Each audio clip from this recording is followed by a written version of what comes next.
you guys. I have my speakers running. And we're live like the band of hell or something.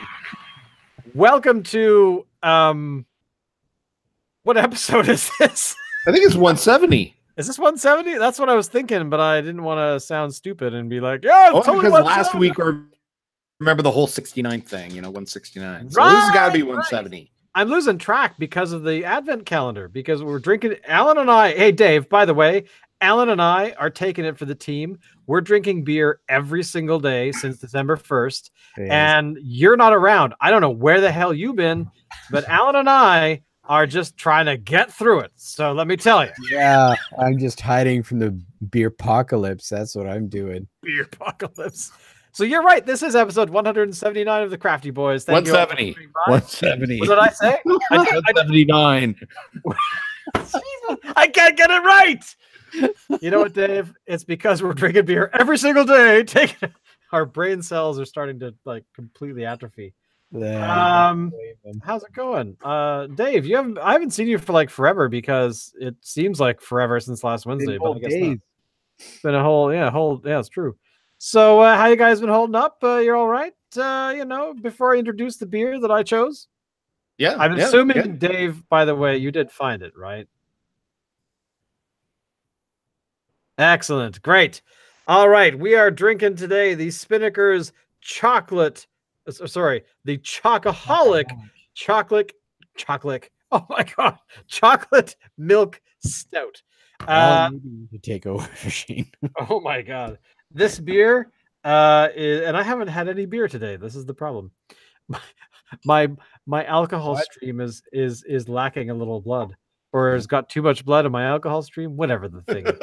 So so this is the beer that I chose because Alan made me on Monday remember that I was supposed to do it. So Dave, I hope you like this one, because Alan and I have had to stomach our way through a few stouts that had chocolate and stuff, but you should like this one because you're like a milk chocolate. What is wrong with my brain? Oh my Lord.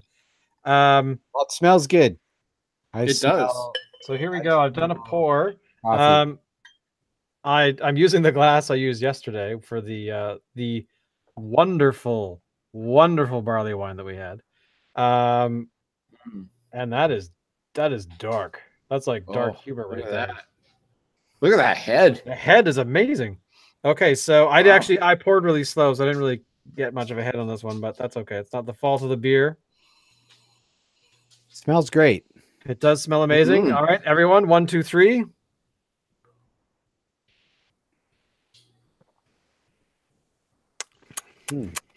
It's so creamy.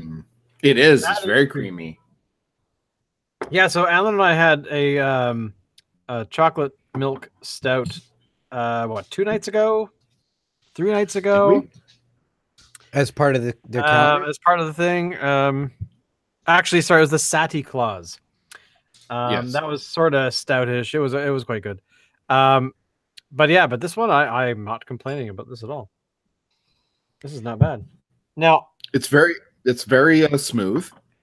Spinnaker's. Excuse me. Spinnaker's is a brewing company / restaurant / they do a hell of a lot of stuff in it's a brew pub. The heart of Victoria. And every so often I see a whole slew of their product in the BC liquor stores. So I'm kind of happy about that, because it makes me not have to go all the way to Victoria to get a growler of beer. So I can drink it in the comfort of my own home. So is this not the first time we've done Spinnaker's on the show? No. This is not the first time. We've done it a couple times before. Yeah, okay.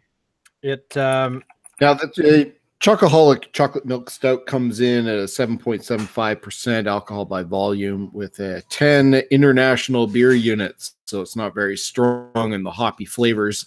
That's true. It's a good winter beer, great for those cold nights, keeping you warm.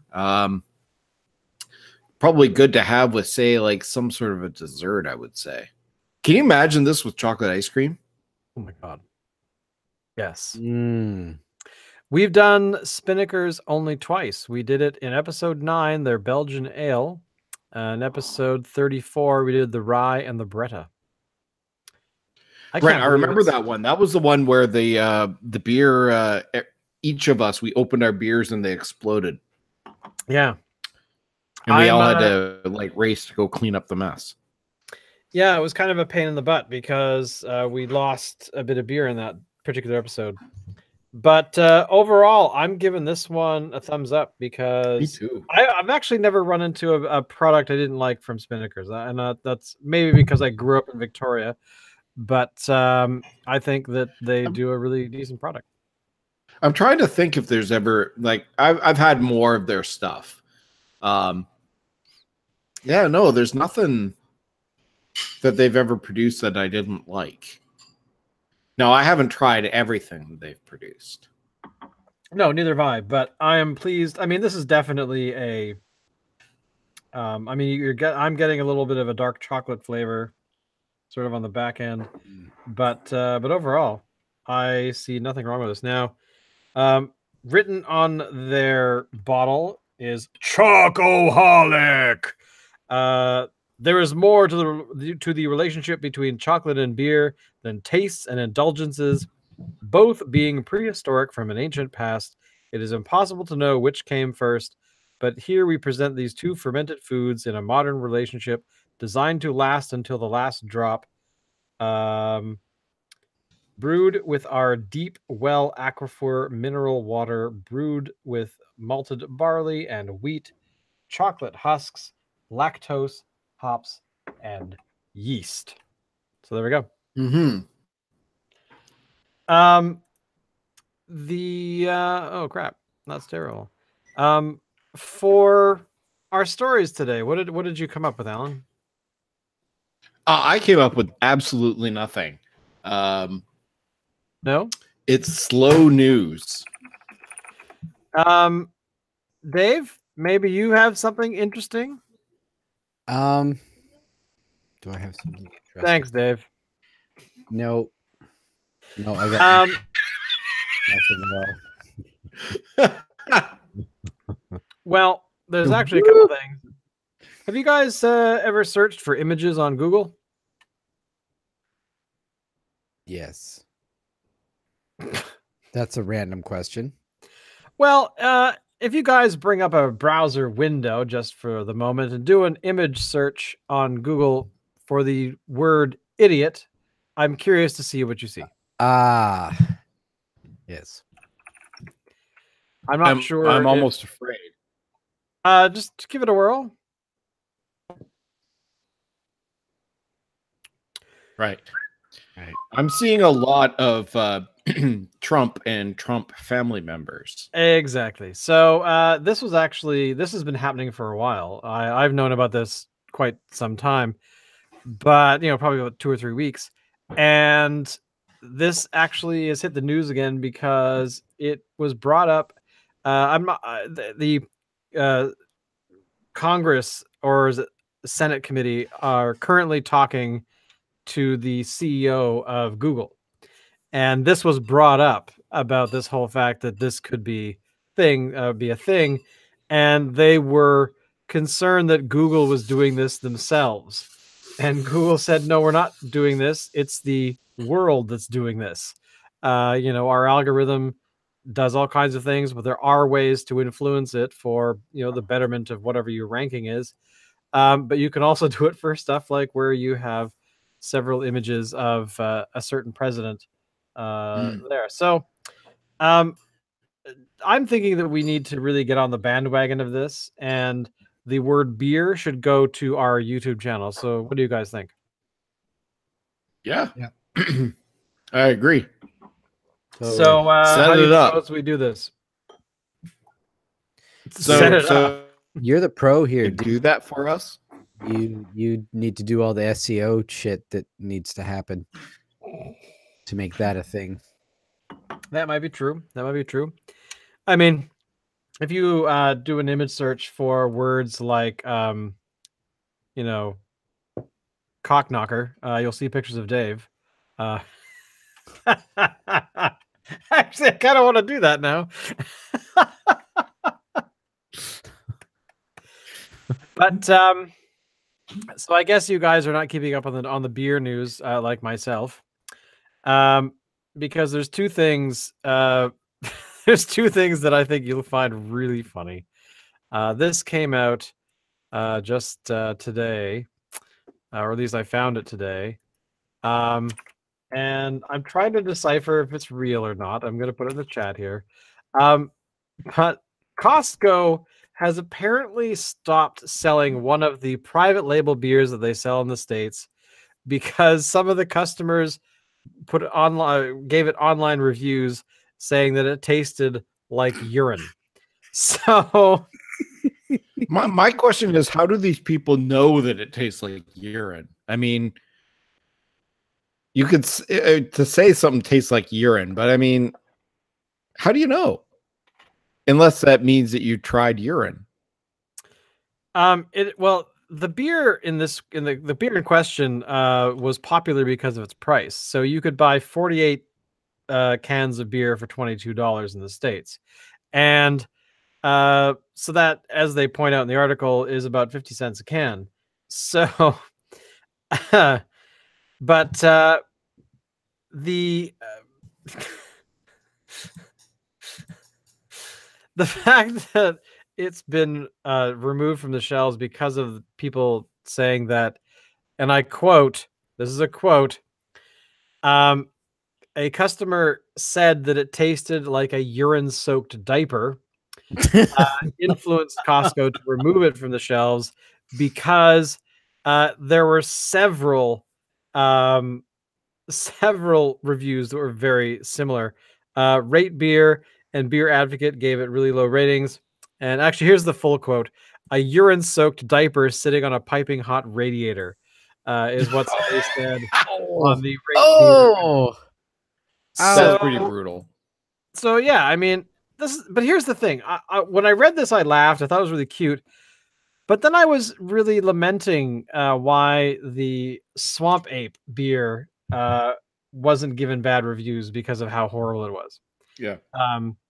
But I don't know. What do you guys think of this? Is this really about the beer, or is this more about outrage culture and all this kind of stuff? I think it's probably more about outrage culture. I mean, people like to write reviews about things that the reviews themselves are entertaining. People do it on Amazon all the time, where they'll review a product, and whether or not the review is genuine, they write things so that it'll get noticed. I do recall reading a review for, I saw this in a news article, but the rating was a collection of ratings about different products on Amazon. One of them was like a sex doll or a sex sheep or something. And yeah, there was some pretty hardcore, like, people writing reviews that wanted them to be taken as dead serious. Like, yeah, got the sheep home, pulled it out of the package. The packaging was really nice, blah, blah, blah, blah. And then they just basically describe how they use the product. And you sit there just kind of going, I hope this is real. I really do. I call mine Penny. That kind of stuff. So I don't know. I found it really interesting that that this was a product. They responded to the product reviews at a later time. I gather the beer is being dumped. It's not being sold. What remains of it, they've stopped producing it. And somebody was apparently this was brought to the attention to Costco not because of those reviews directly. It was because somebody earlier in the year created basically a YouTube commercial for this beer, where you could basically, they summarized it as you could spend half the money, buy twice as much, and drink the whole thing without guilt, or whatever the hell it was. But it was kind of amusing, and I mean, that seems to be Costco's kind of thing, right? It's. My question is, I mean, typically with like these no-name kind of things like Kirkland and whatever else, they're not manufacturing these items themselves. What they do is they license somebody else's product and put it under their own name. So who is the one that's actually brewing the beer? Somebody who obviously can make a lot of it. But Well, not, that's what I'm thinking. I'm thinking it's like probably like Anheuser-Busch or something like that. It's probably like, who knows, Budweiser or something, and they're just slapping the Kirkland label on it. right.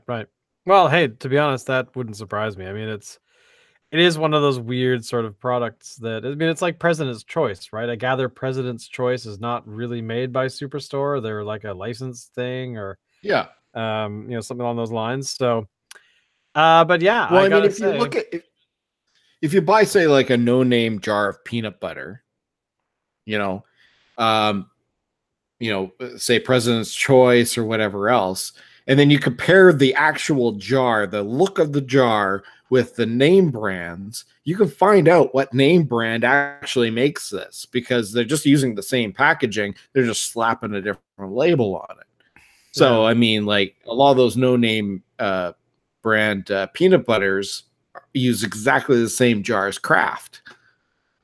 That's true. I remember noticing that some time ago with the with stuff, the whole yellow label no name brand entirely, like just across the board, and how it's not surprising that these are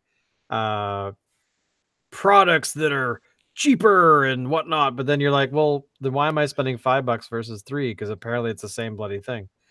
But it's Yeah. Because the grocery store chain buys these things in bulk, right?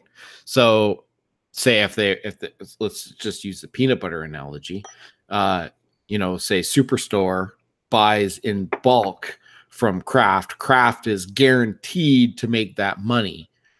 So yeah. So Superstore is able to sell the peanut butter, even though it's Kraft peanut butter, but they slap not Kirkland, the President's Choice label on it and sell it at a cut rate price. They pass the savings on to their customers.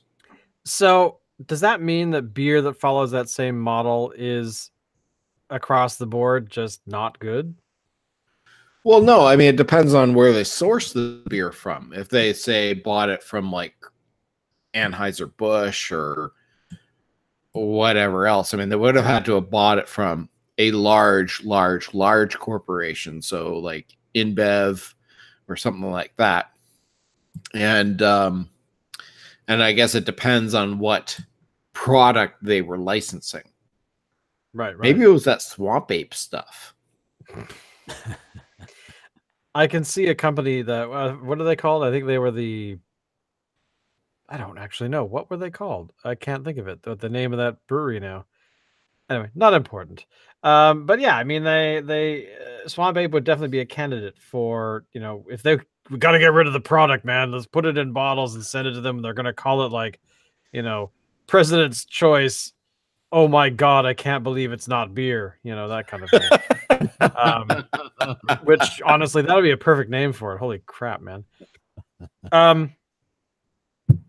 Yeah, so I don't know. I just feel really concerned that the beer quality would drop with something like that. So, but Dave, there's another story here that you might be, you might like. There is a brewery called Dogfish Head in Delaware that has announced what beers they are going to be making for the year of 2019. And one of them is going to be called the American Beauty Pale Ale. Is that right? Yeah, the American Beauty Pale Ale, which is a tribute to the Grateful Dead. I think apparently it is a yeah. So basically, this has been something that the CEO has been wanting to do for a while because they're a deadhead. So they really are into the band, and they decided that they had to have something really cool. It's been around for a while, but they're finally beginning to sort of give it some notice to more than just their where they are. So what do you think, Dave? It's a music thing, and you're a musician, so I think that's being a little generous, but I fully back the idea. I would want to try it. I find this kind of funny. They received over 1,500 suggestions and decided to pick granola. This is in relation to fans submitting ingredient suggestions, which would Exactly. best embrace the band. I thought that was So pretty yeah, good. it's really cool, and it's kind of it's again there's a collaboration with people that are fans of the brewery. So I think that is a And American bonus all the way Beauty around. is a absolutely fantastic album. Yes. Classic. What's your favorite track on Has it? anybody ever had anything like? Have either of you had anything from Dogfish Head? Nothing. Never heard of it Think so. before. I have not. I haven't either, but I know Actually, I haven't had we have talked about them at some point because they were doing Yes. was it a collab with something? I don't remember. Where are they based? By the way, where are they based? They're based in the eastern U.S. Yeah, they're didn't I just say it? Delaware? Dogfish Head? Yeah, I think so. They are. They used to have a reality show on national Really? television. Yeah, yeah. I This had is a no few idea. years ago. That's how they actually gained a lot of their notoriety, was from that show. Okay. Well, It kind of followed the same kind of style as like American Chopper or something like that, where they would get a request to make a special beer for some kind of an event or something like that. So it kind of followed through them making the beer, designing it and everything, and then the release at the end for the event, and everybody going, "Oh wow, this is so amazing." They did have product at the beer fest a couple of years ago. They had a US tent that had beers from several US breweries, and Dogfish Head was one of them. I never got to actually try their stuff at that event. That's probably the closest I've ever gotten to Dogfish Head stuff. I don't believe it's available mostly here in Canada, or at least not in BC. Yeah, I mean, we have trouble finding beer from the East quite often because they're so. I mean, we still have issues, especially in the US.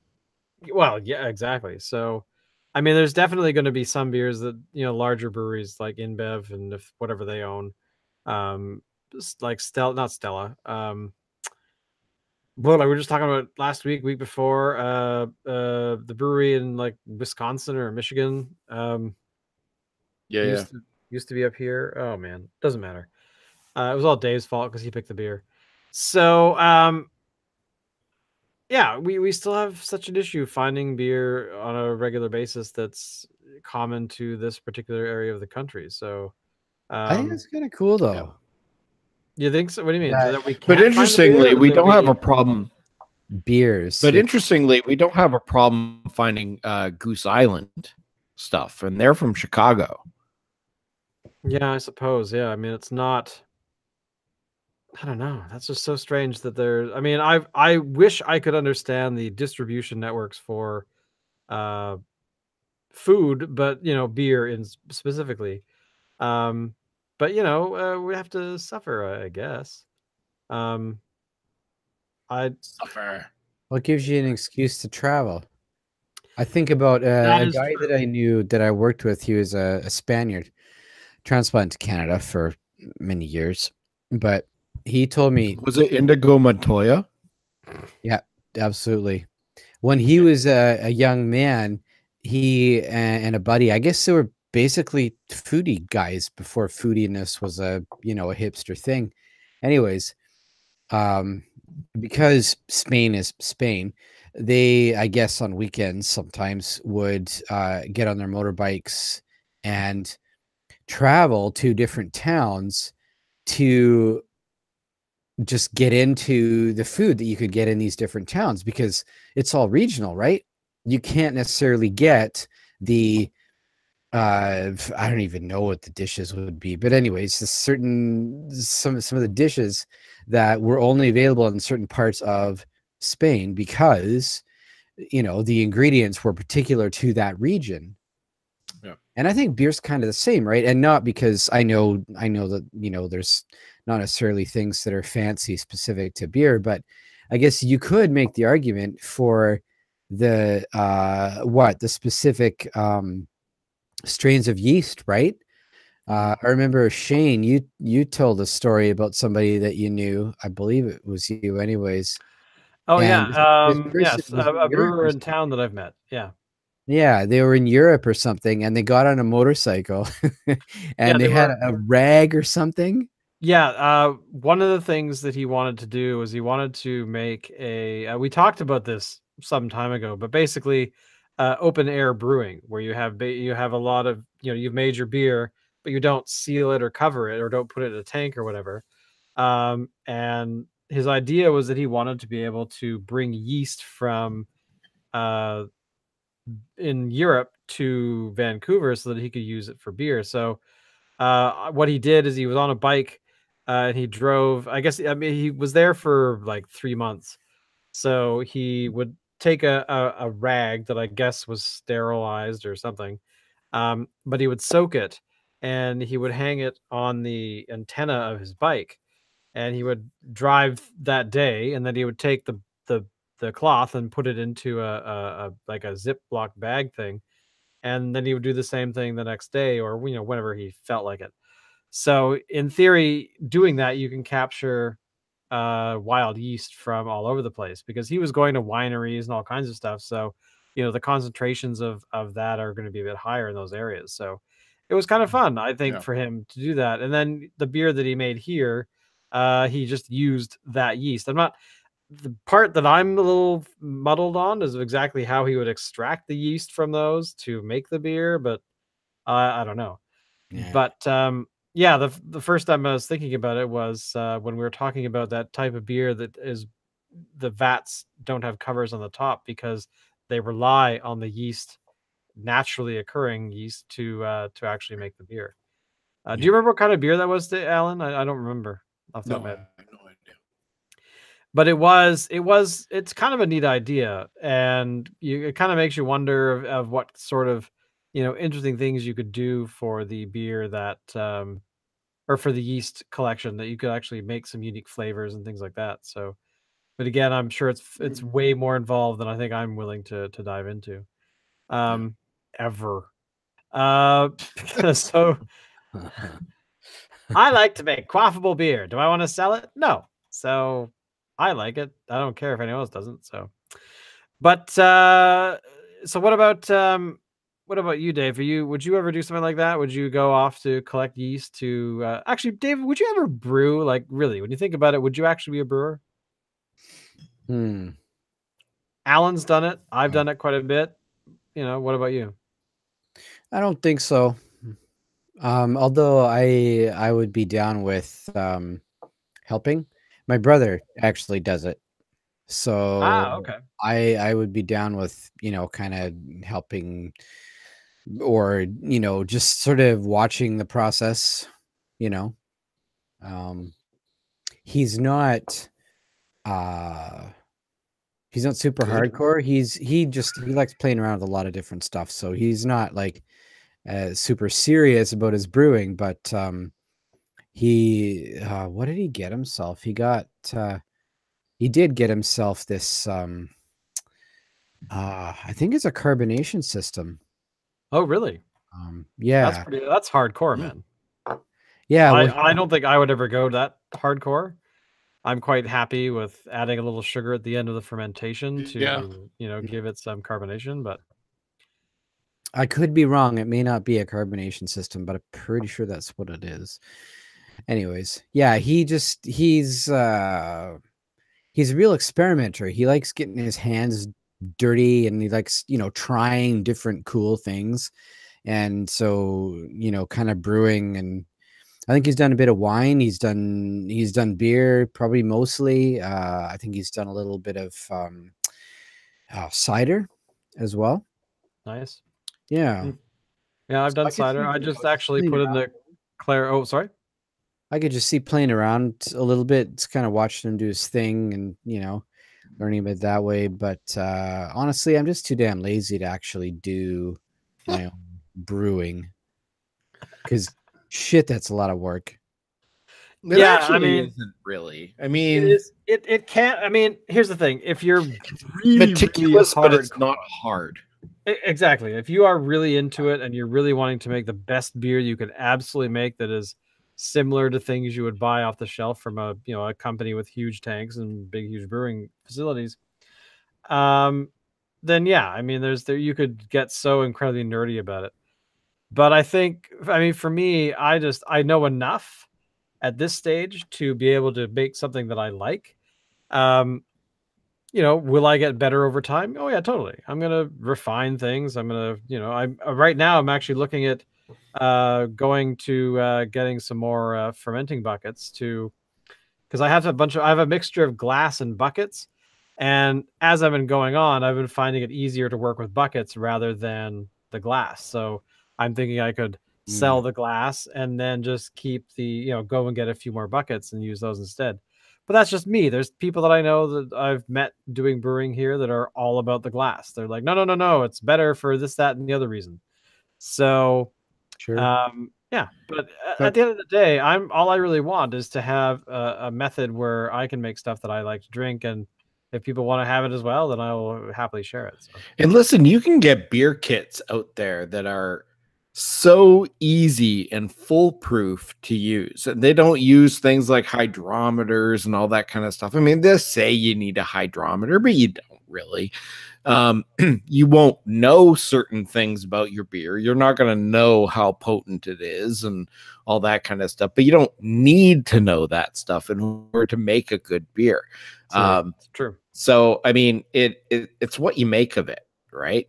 Yeah, I mean, I'm for the beers that I'm paying more attention to, for the stuff that I actually want to know, then I will. Yeah, as you said. Yeah. I'll measure it. I'll make sure to get a hydrometer reading at the beginning and the end. But really, at the end of the day, for most of the stuff that I make, I'm more interested in the taste. I'm more interested in what it flavors like. And if I end up making a beer that's only 4%, then so be it. I haven't done that yet. Mine are definitely, you have 1 pint and you're like, there's booze in here. So, I mean, said how much, how much booze? I don't know. I mean, this is the thing. There's kind of a built-in safety for the brewing of beer, specifically, at least in my case, that you're not going to brew something at 11% unless you're really trying for it. For general fermentation for the creation of beer, it's going to be 5 to 6% at the most. I think one beer I actually got it up to 10%, but I really tried to get it there. Wine, it's a bit easier. It depends on the yeast you use, but like today, I just put in the clarifier for a white wine that we have going. So in about a week or so, I'll be able to bottle it. So yeah, I mean, overall, it's pretty hard to mess it up, but it's also pretty hard to make it perfect or saleable. Like if you actually were trying to make a product you're going to sell to people, then yeah, you have to pay more attention than I do. Yeah. So I mean, there's some days where it's like, oh yeah, I think I actually should have bottled that beer a week ago. Oh well, I'll bottle it today. That kind of thing. Like it's that's just life. But I'm looking at the timer, boys, and we have just hit 32 minutes. So as we have been saying for the last little while, we want to keep them a little shorter than we normally do because otherwise we'll be getting naked, and we don't want to see that. Dave is just a mess of hair. Like you look at him right now, he's got a very clean cut sort of going on, but take that shirt off, boom, Sasquatch. So and that, ladies and gentlemen, is light compared to Alan. So yeah, that's true. Alan is like Sasquatch combined with think Robin Williams. Yes. Holy, I will. I saw it. That was a visual naked butt once. Thank you very much, sir. Holy cow. And on that note, Alan, please take us out.